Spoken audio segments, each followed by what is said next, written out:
Hello everyone, I am Tacet, and today I'm going to be going over the Gems of War Fire in the Hole event, in which the Flame Troll and Firebomb are added to the game. This is noteworthy as this is the last of the trolls. Now there is one of every single color, and this one of course is for red. So of course, as all trolls do, he basically just doubles the amount of gems of a specific color. This guy is oriented towards red, and just does the additional 3 on top of that. Does it for a 12 mana cost. He did get his mana changed from what was on the spoiler. As before, he was going to be a yellow-purple, but that was the same as Hellcat, so they did decide to switch it to a blue-purple, so it'll actually be a little bit more unique and could be used in some slightly different situations. As far as its traits, pretty similar to all the other trolls, with the only slight difference really being that it can burn on its skulls, which isn't really too relevant. It's mainly just going to be used, of course, for its doubling of the red, as an alternative to that of a Hellcat. As far as the blue-purple, you would definitely want to put this into a Scion if you happen to have one.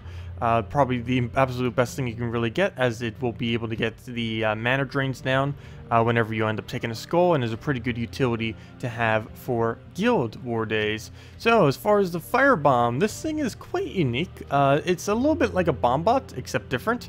It is a common that explodes 4 red gems, and then it deals damage to a random enemy and then destroys itself. So kind of like a bomb bot, except with more mana generation, but less damage, quite a lot less damage. But it has Empowered, so it starts with all of its mana from the very first turn. And yeah, it's only a 4 mana cost, so it already starts with Empowered. This is currently the only common with Empowered as well. There used to be Scale Guard as well, but he ended up getting it removed. So as this current moment, he is the only common with Empowered, meaning newer players would easily be able to get this as an Empowered option, as well as a mana generating option. He also triggers as an on death effect, so for anything that has traits or abilities or anything of the such to trigger on death that would scale up from such. You'd be able to use this with a Firebomb to kind of help Brits, things like Sacrifice and things of the such, as well as Sunbird is particularly good with it. So that's everything with that. Let's go. Oh, red, pure reds you would use for either Courage or for, as I mentioned, the Firebomb itself. So events. We have our 10% for all Rogue Inspire, as well as 10% for all Elementals. This doesn't really come into play for too many, but probably some okay Rogue Inspire teams out there using the new Troll plus Shegra combo, if you wanted to go down that route. There is 2 times Traitstones for any PvP battle that you do with a pure red team. So basically, it is Guild War Red Day all week long, essentially. Just use whatever you currently use for your Red Guild War Day in PvP, and you'll be getting twice as much Traitstones for this week. Generally, since you're already using that, it's probably going to be okay to bring that over to PvP since you're already using it in Guild Wars. So it should be a pretty easy week to get a lot of extra Traitstones, so definitely make sure to utilize that. As far as the final one, you're going to be able to get even more benefit, because all you have to do is kill things in PvP in order to do the event objective this week. So a lot of free resources right there, since most people will easily be able to reach this anyways, just from casually doing standard PvP. So for the Soul Forge, we unfortunately do not have Farish Ra. Actually, we don't have much to really craft this week. One kind of funny thing though is we have 3 different skull options. So if you don't have a skull spammer, because most of them are legends for the most part, well, here they are. You have your choice of Shegra, Keeper of Soul, Inferno King. Take your pick. If you don't have one, you can go craft one.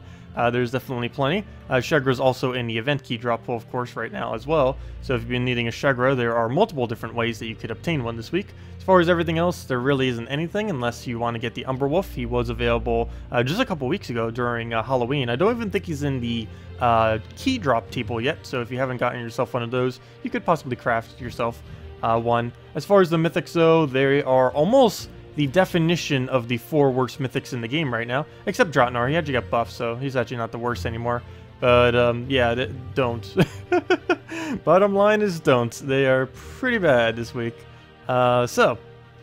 Event keys, as I mentioned slightly, it is all Broken Spire. There are 2 okay drops in here. Shegra, if you don't already have one, or if you want to get it to Mythic, as well as a Infernus. The Infernus is a very, very, very low drop chance, but if you do want to happen to craft yourself, find yourself a Infernus, he is within the drop pool right now. Very slim chance though, is about 1 in 1,000 that you really get it off of an event key, so don't really go too heavy on it, only get it if it's a byproduct of you trying to mythic your Shegra. You can also get Goggin Good to mythic, though he's not particularly relevant within the current meta of the game. So let's go over some teams now, using the new little bomb, as well as the troll, of course. Most troll teams are going to be pretty self-explanatory. He's used pretty similarly still to a Hellcat, though in some teams he can actually kind of cover more covers now, because most red spam teams tend to focus on brown, red, and yellow. They very rarely, or basically never, use blue, which is kind of interesting because Troll, the Fire Troll now will be able to serve that role. But anyways, we're going to be starting off with the Firebomb here. One pretty nice thing about the Firebomb is it is extremely cheap mana generation. It is a common, as I mentioned, so you already get the Traitstone just from getting it. And you can get some pretty nice moves, and since it is an explosion, you can do that into a storm. Of course, right here we have the automatic storm, summon a firestorm when an ally dies. You can do that with the Sunbird, and yeah, now you have a triple threat team that you can basically just use for the rest of the time. Want to try getting our Gurgolta up. Ideally, we would get quite a bit of mana off of the explosion from the Bombot. I didn't get full mana there, was kind of hoping we would. What do we take here? I don't really think I'm going to bother on Skull. We don't need to take any mana. Actually, you know what, we will. Because we're already going to get full mana on that, so we don't need to bother taking it or anything. We'll go and take ourselves some green here so we can lower that down to get ourselves some brown, so we get a follow-up turn. As you can see, that ends up filling the last slot. If you are going to use a Firebomb, it's almost mandatory. Well, not really like mandatory, but you know, he's going to kill himself, so you probably want something to summon. So make sure you have some form of summoning on your team so that you can replace the slot that he ends up dying in. Could be convenient, not really that big of a necessity, but you know, it helps. And we'll get down to Firebomb here. I mean, a Sunbird here. That will do the final low blow, and there we go. So that's basically how you can use a Firebomb. Definitely advise it with Sunbird and any other troops that happen to have a effect that benefits when your allies die. Anything that can really work like that, perfectly fine to use. That Storm in particular is pretty good too, since you it ends up taking effect immediately, so those explosions have a higher chance of landing a extra turn. Revenge battle right there, that is so tempting. No, we're not going to do it. That's way too easy a battle. Okay, let's go. Oh, but this is way too hard a battle. You know what? We'll wipe it real quick. What should we wipe it with? Let me go do... I wasn't going to go show this one too seriously. This is just the normal Infernus team I normally run, except with a Flame Troll variant. We'll just wipe him real quick with this, I guess. I think I might still stick with the normal variant, especially this week, given that we get 2 times Traitstone just for using the other variant. So not much need to use this variant, but figured I'd set it up. Wait, why is this stat so high? That's weird. He might have accidentally triggered that one glitch where your team score can look a lot lower than it actually is. So that's probably what occurred there. Because look at his stats. Those are normal stats. He has like our level of stats. His stats are a lie. Let's see. Or the team score, I should say, is a lie. There's always been a lot of really weird glitches with team scores. Hopefully they'll get those all fixed out eventually. But let's go get the Element Grim. Yeah, that was cakewalk, as this team normally is, as long as it doesn't get frozen or anything like that. Yep, pretty standard. It's the same strategy with it, just slightly better on the colors that you get to cover. You get to cover an entire additional color of blue, as I mentioned earlier. Many of the brown, or many of the red-related troops in the game, they're focused mainly on brown, red, and yellow for the most part. So the fact that this thing can cover blue is quite convenient, since most other teams that you would be using it with don't really have that color. So you'd be able to get one additional color in, something that a Hellcat can't normally do. So I'm a little bit afraid of that Scion, but we're going to be running in a Flame Troll, Dark Maiden, Inferno King, Shegra. This is basically a Skull Spam version of using this Flame Troll. We're going to try to get a Dark Maiden up as quickly as possible. She has a +1 on both her green and the red right now. Off our banner, we're going a standard +2 purple, +1 red, -1 yellow. And of course, the +1 green is from her own trait. So right here, we're just going to focus getting her up immediately so that we can get a nice yellow to ideally brown or red. Are the 2 biggest colors we'd probably want to throw it on. Brown is also okay if we had to. Let's see. It looks like a red right now from what I can see. So we are going to throw down red. We might be able to get a refire on her too. if we could get slightly more yellow than that to fall. But right here, we'll just go and take a brown instead of a red. This is mainly to make sure more reds stay on the board. Unfortunately, that happens. But we'll throw a Shegra there. Ooh, okay, no. That's not what we want to have happen, that is for sure. Okay, well, we'll wait it out. Keep poking it. I need to kill the Scion out now. This is going to be too big of a liability up there. Any good converts off our yellow? We have purple. That is convenient because that would give us our troll, though he has nothing to actually double. Blue, but that would give the same thing and wouldn't even go and leak in, so we'll do that. Get our blues that we don't need anymore because he has his mana. Well, doubling the 4 red on the board probably isn't that good of an idea. We could take green. If it surges, that'd be good. Or, oh wait. Hold up. Why you no get full mana? We'll go throw that down. Of course we miss again. The amount of not luck right now. Well, let's go take a skull.